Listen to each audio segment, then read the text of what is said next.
This is Captain's Log with your host, Captain Mark Gray. Welcome aboard. You're out in the middle of the ocean and disaster strikes. Your life may depend upon factors you're not aware of. Learn from the men who teach water survival in the Navy. Next. Blending comfort, performance, and value, Catalina Yachts continue a tradition of building outstanding sailboats in every class. Sail the Catalina 30 and experience the successful combination of a modern, efficient hull shape with spacious accommodations that create the perfect balance in a modern racer cruiser. America's largest sailboat manufacturer invites you to call a Catalina yacht dealer in your area today.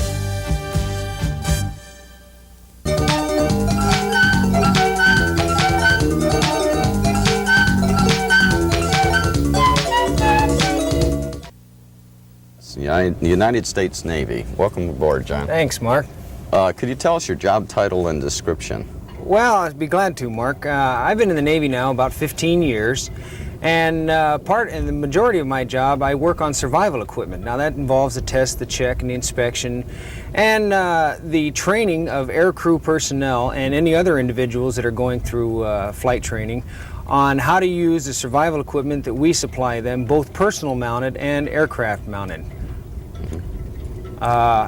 As of right now, where I'm teaching water survival training out at Point Magoo, and it's a very interesting aspect of my career so far, and it's something I enjoy an awful lot, teaching people how to use survival equipment the right way and what they should have and what they shouldn't have. Well, I'm sure you've saved quite a few lives that you can be happy about. You may not know about them, but I'm sure you have. I understand you have some special equipment here. Could you go over Yes, that? I do, Mark. What I brought today was just a few things that I think the average individual who goes out on a boat should have on his person or readily accessible in order to throw into the water if he needs it, in order to survive basically just for a short period of time.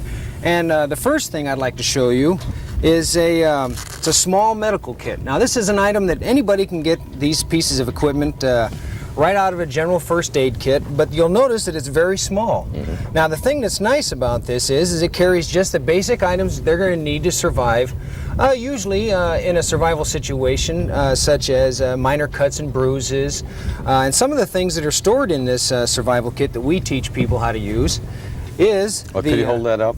Sure. That way and towards the camera. Okay. And that way our audience can see. The items that are installed in here is you get some Band-Aids, just regular everyday Band-Aids, and they do a lot of different things, but as for the most part you use it to cover minor cuts and burns and scrapes or anything else.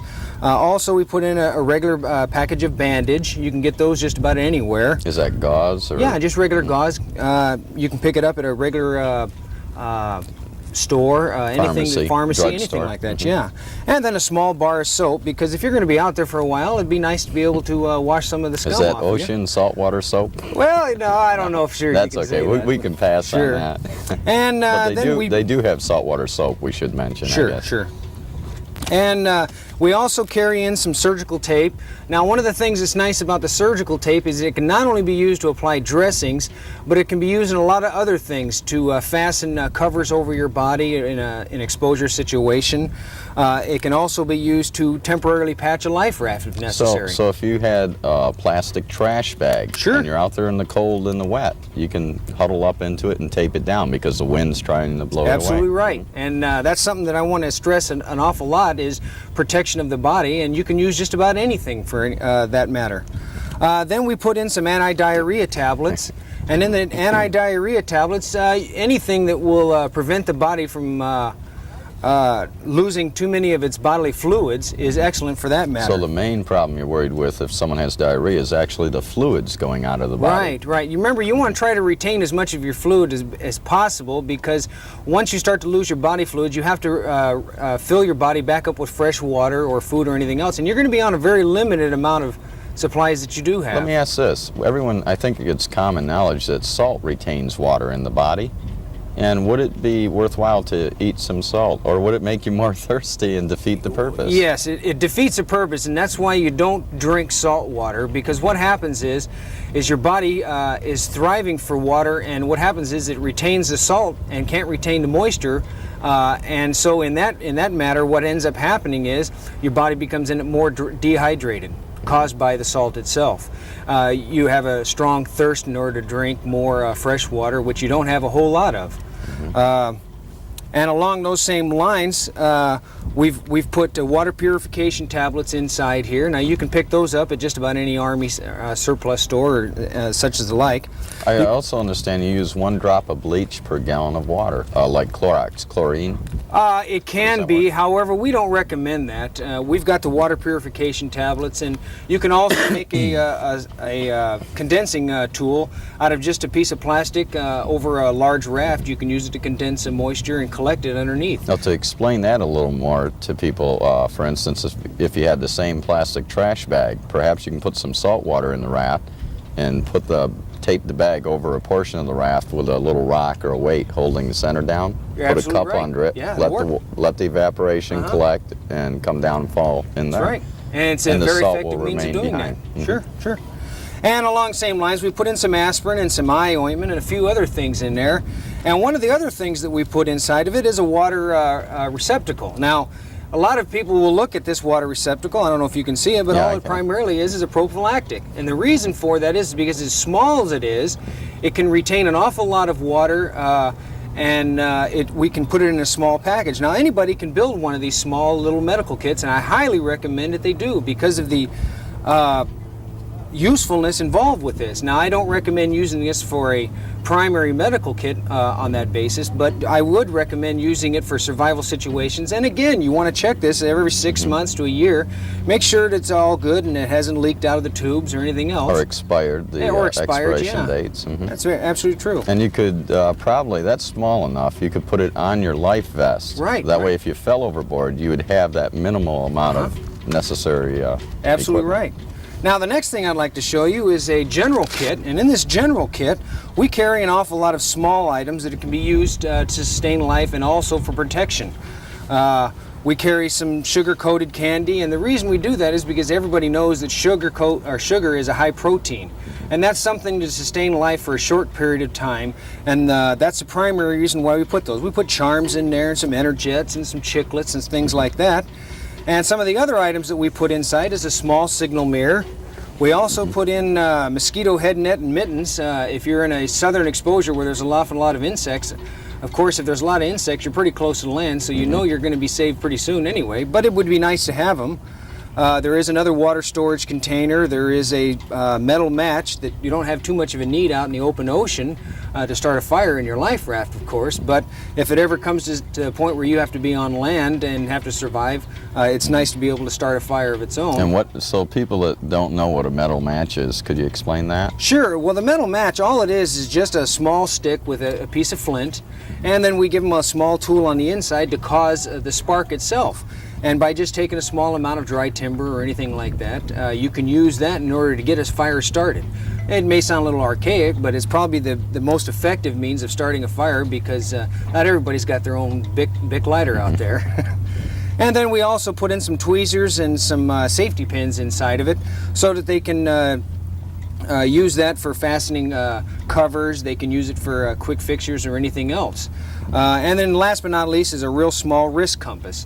Now, this is nice to have, and it's a real small item, but I would recommend that if you're going to be in a survival situation, that you get yourself a nice small compass such as this, because this is very easy to use. It's a heck of a lot more reliable than this. I would want to say one thing. I've gone in many stores and looked at all their compasses, and north is pointing in different directions on each one. You try to find 2 or 3 or 5 that point in one direction, but it's hard to do. So where do you check it out? Should you take it to your boat or somewhere and check that compass against yours, or prior to buying it, hopefully you could check it? Sure, and then again, you have to understand that anytime you're inside of a building, that it's going to cause magnetic interference.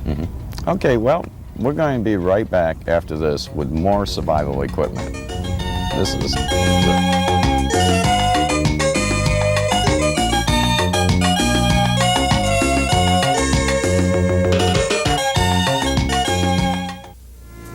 Marina sailing, experience it, the vacation of a lifetime.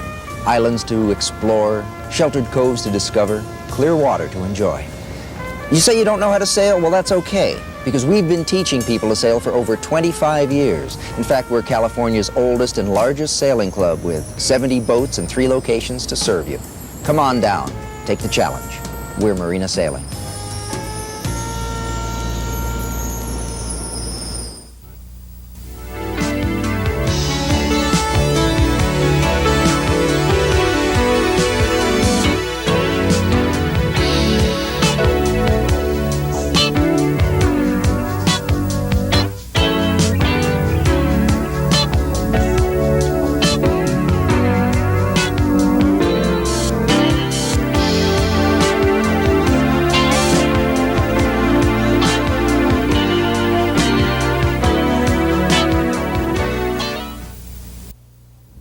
Let's pick up where we left off on how do you check a compass when you buy a little kind of a toy compass for your car or whatever to use in an emergency situation to tell that it's really accurate.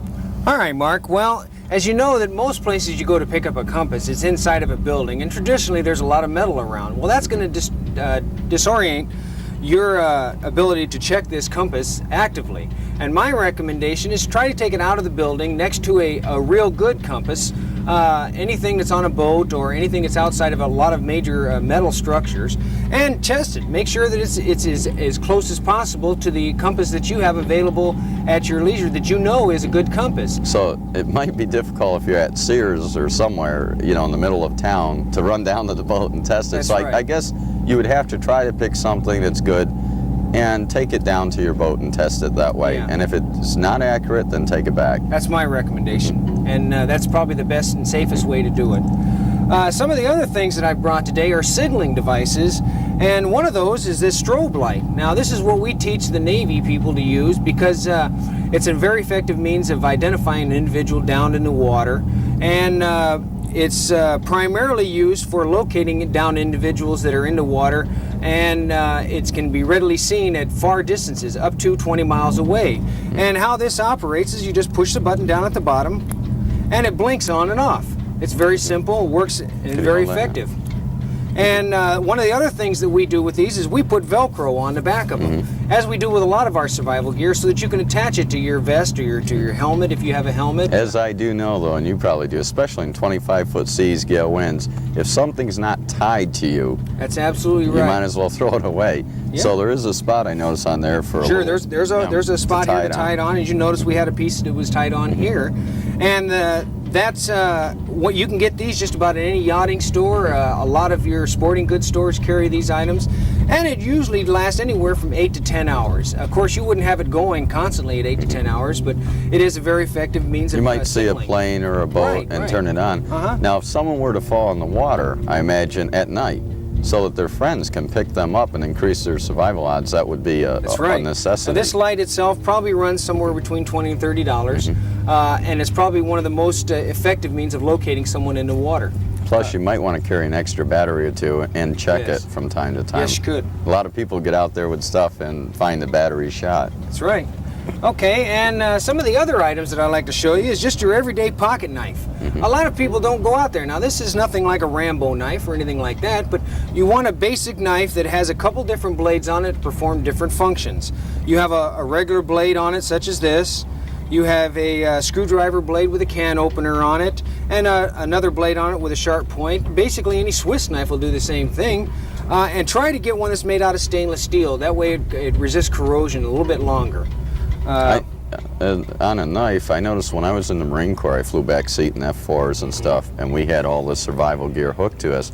And they had plastic switchblades, so you could open it with one hand, right, in case your arm is injured, and cut your parachute loose or something. Right, we call that a shroud line cutter.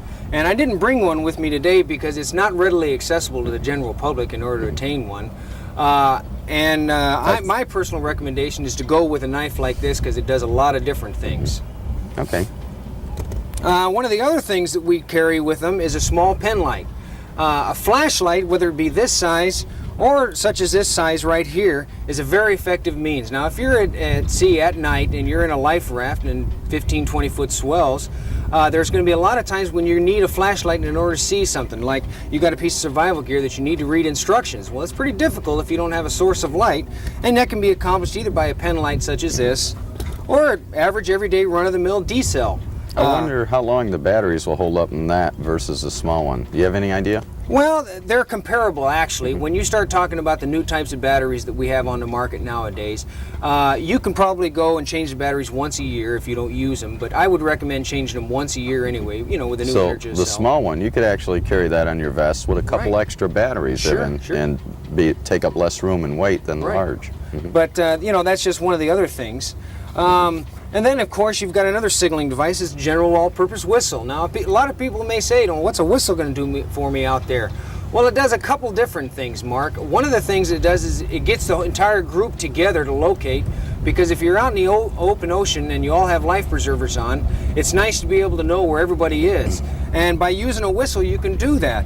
And along the same lines, just a regular roll of shroud line, what we call shroud line, you can get anything like clothesline. This does a couple different things, and ingenuity can play a big part in this. By using a regular piece of rope, shroud line, or anything such as that, you can use that to tie everybody together. You can use it to tie all this survival gear together. And that's one thing I'd like to stress an awful lot, is to make sure that all that survival gear is tied together, because once you lose it and it goes down in the water, you'll never get it back. So you really want it tied to you, to your body. And then if your ship went down, you didn't get it in a raft or an inflatable, at least you can tie yourselves together and keep the body heat in. And also to keep from losing anybody else. That's very important. And then again, one of the other signaling devices is a signal mirror. Now, a lot of people will look at the signal mirror and they'll say to themselves, well, what's that going to do for me? This signal mirror has saved more lives during survival situations than any other piece of survival equipment there is. It's a very effective tool. It can be seen up to 40 and 50 miles away. And like I said, it saved more lives than anything else. And any basic mirror will do it. However, they have signaling mirrors set up primarily to do this job. And it's very effective means you can read the instructions on the back, tell you exactly how to work on it. But primarily all you're doing is reflecting the sunlight. We've known people that have used this on hazy days and attracted an aircraft 20, 30 miles away.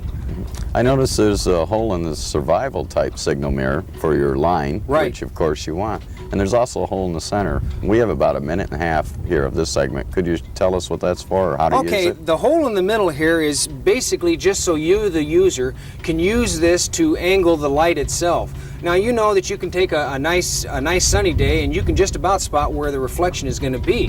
However, on a hazy day or on a full moon night, now I got to tell you, this is very effective at night on a full moon also. You can use this by lining up the sun and the area that you want to shine it to, and by looking through here, and you can line up the little marks. Through the little hole through the little holes, and there's a mesh screen on the inside here to give you an easier idea. Or like a plane at 20,000 feet. Might be hard to see the shiny spot on it. But again, I emphasize this to almost every survivor, that this is probably one of the more effective means of signaling that you can have, and it's probably the cheapest also. No batteries. No batteries needed, and you don't have to go on a regular inspection cycle with it. And besides, if you're a little vain, you can get out there in that life raft and start, primping and propping. Maybe you're going to get saved soon. Hey, it would be nice for the ladies. Put it on their gear. Okay, well, we have some other equipment, I understand, but we're going to take a break, and we're going to come right back and go over the May West vest, is it? Sure. Right? Okay. Thanks.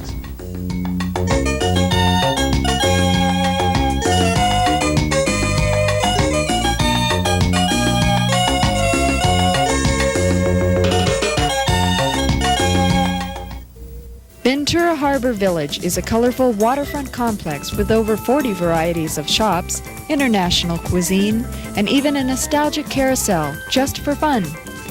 Whether you take a harbor cruise or just watch the fishermen unload their catch of the day, it's a great place for the whole family. Ventura Harbor Village, located on Spinnaker Drive in the Ventura Harbor. Public docks are available for those coming by boat.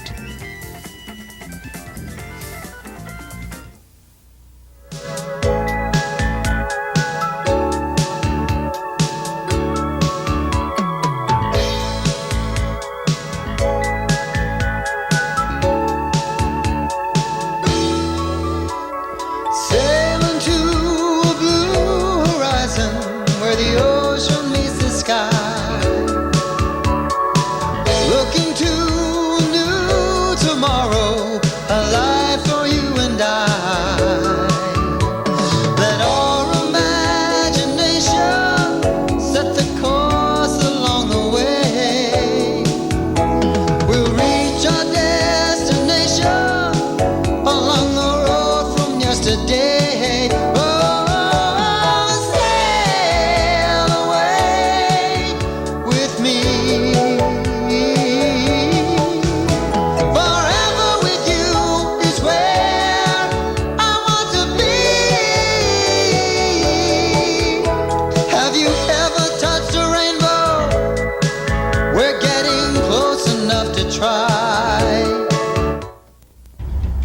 Now, to pick up where we left off, I believe you have some more safety gear here? Right, Mark, and what I'd like to show you right now is just two different types of flares.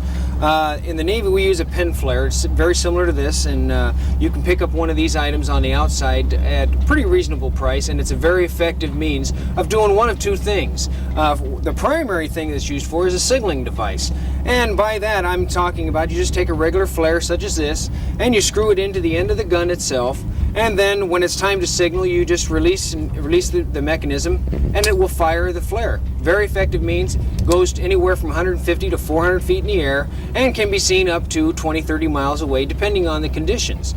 Also, the other thing it can be used for is a weapon. You can shoot large fish. If you're going to be out there for a while, of course, there's a lot of fish out there. And also, I want to stress the importance of not getting it while in an armed position near anybody or pointing it in the direction of it, because it is a lethal weapon. By using phosphorus to burn, it actually has the caliber of a .38, but it's more dangerous than that because it burns through the body. Yeah, it just continues to burn. Right, yeah. Continues to burn, and it's very effective. So I would keep the flares separate from that, but on the life vest in a survival situation in heavy seas, you want them together. Sure. And again, you want to tie all this gear in. Along the same lines, there's a Mark 13 signal flare. Now this is a day-night signal flare, and one end is designed to give out a orange smoke, and the other end is designed to give out a small flame so that you can use it at night. And that's part of the advantage of this here, is because you can use one side and not use the other, and then if you have to, you can use the other one. Of course, you can use either one of them if the necessity arises, but I recommend to use the day end for the day end and the night end for the night end. And read the instructions. And read the instructions, yeah. And before you get into a survival situation especially. And last but not least is just a small portable life preserver. Now this life preserver you can pick up just about anywhere else, but one of the things that I like about this type of life preserver, Mark, hold it up, is that you can take this life preserver, and because it has Velcro sides on it, you can virtually take the bladder assembly completely right out of the cover itself. And by doing this, you can sew on little pockets right onto the outside of the vest itself without taking a chance of puncturing the bladder itself, and sew little pockets on it and put a lot of this survival equipment on it. It's a very effective means of mounting the personal mounted equipment. And along the same lines, it comes with oral inflation valves. You can orally inflate it there. Do these, let me ask you how, here, they look like they have a valve. Do you just blow in there and the air can go in but not out? Right. It's just a one-way check valve on both of these. And again, it's a very effective means of ensuring that you have a full life preserver, because if you get in a survival situation, you spring a small leak, you want to keep air into this item as much as possible. That's also kind of nice in that the regular, life vests are kind of bulky to work up on deck, and they get caught on things. A lot of people, they just don't like to wear a life preserver, and I can't stress the importance of that enough. One of the other things that this life preserver has on it is a C-activated light marker, and it works in accordance with the C itself. And as you notice, there's the bulb there, and there's a small battery packet right here. You pull the yellow orange D-ring here, and by contacting with salt water, it starts a battery to start working. And this will start blinking. Right. Well, it doesn't blink, it's a solid light. Or solid light. Right. And what do we have on the bottom here? Okay, on the bottom here, you've got the two inflation assemblies themselves, activated by CO2, and then you've got the waist strap itself. It can fit the normal person anywhere from a size 25-inch waist on up to about a 50-inch waist. And along those same lines, I'd like to stress the importance of making the survival gear something that is readily accessible, because in an emergency situation, Mark, you aren't going to have time to go hunting through the whole boat to find this. So if you can't mount it on the vest itself, at least put it in a brightly colored bag, and hopefully something that'll float that you can throw over the side. I do that. I have a red bags, like Dacron bag, that I keep my wallet and survival things in. That should the boat go down, it's readily accessible, and I can throw it overboard. There's a inflated pillow in there. Right. A regular raft, type pillow. Excellent means. And I can just throw it and it's going to float. But on that, I did want to ask you too, how do you deflate it? You said this is one-way check valve. So how do you get rid of the when air? it comes to the time that you have to deflate it, there's a couple different means of doing that.